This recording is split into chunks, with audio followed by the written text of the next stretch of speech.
আমরা জানি যে ইলেকশন ইনশাআল্লাহ আগামী 12 ফেব্রুয়ারি অনুষ্ঠিত হবে।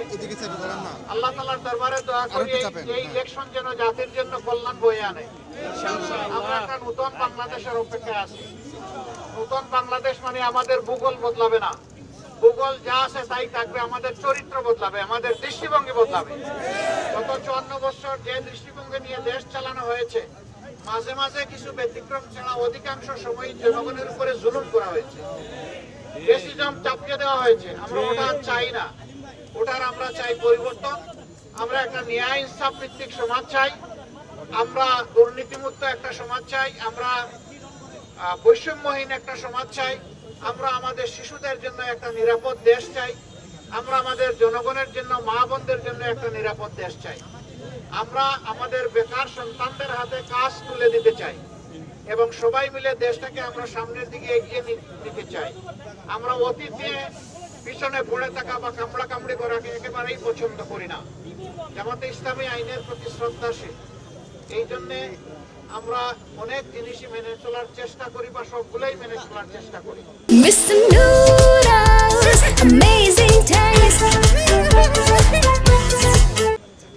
এই মিরপুর এবং কামরুল দীর্ঘদিন সন্ত্রাসের কবলে জর্জরিত ছিল।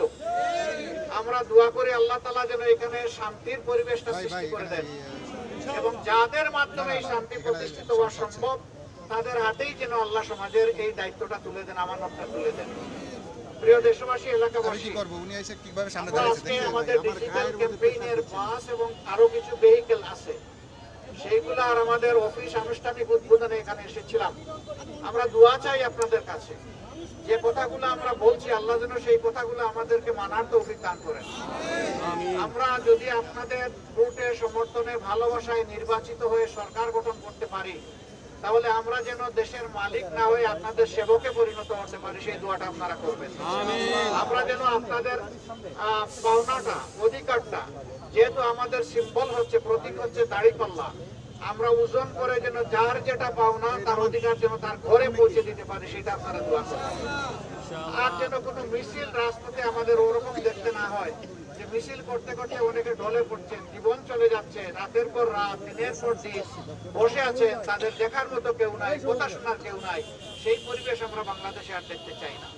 আমরা এমন একটি দায়িত্বশীল সরকার দেখতে চাই যে সরকারই খুঁজে খুঁজে জনগণের সমস্যাগুলো চিহ্নিত করবে এবং সমাধানের দিকে আত্মনিয়োগ করবে। এরকম একটা ইনসাফ ভিত্তিক সমাজ আমরা গড়ে তুলতে চাই।